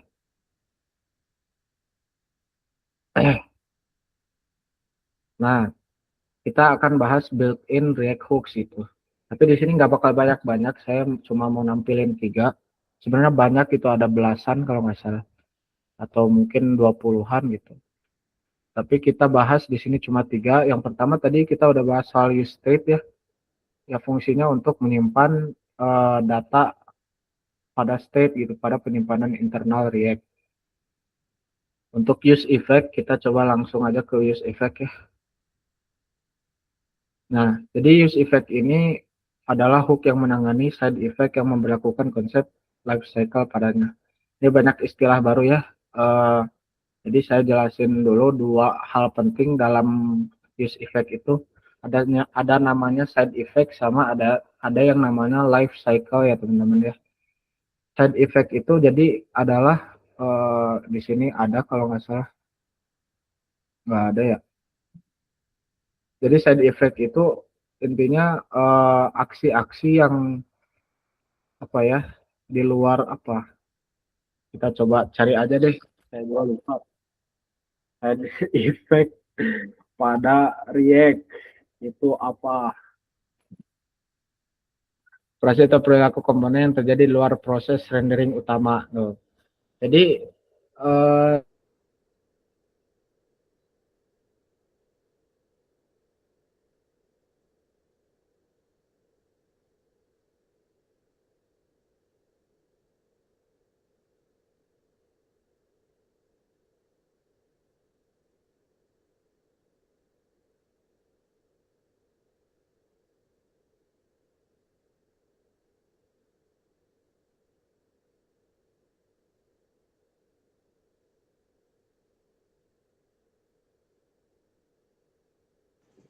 Mic-nya padahal mic-nya.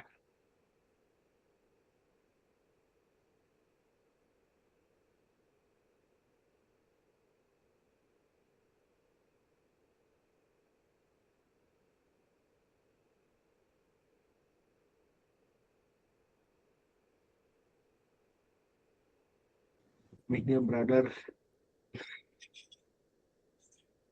Selanjutnya punya. Ada mic-nya mana?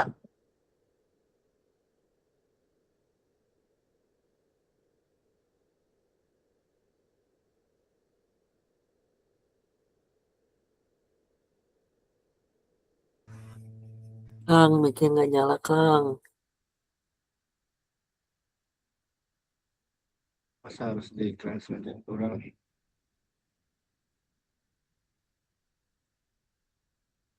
Kurang telepon aja gitu ya. Iya, Kang, telepon aja, Kang.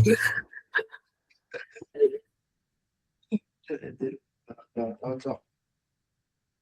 Sayang nggak sok sama kamu Kayak sayang kayaknya langsung sadar. Bukan what the fuck. Nih, telepon aku ada kan. Serius, ini ngadarin mic doang harus ditelepon tuh.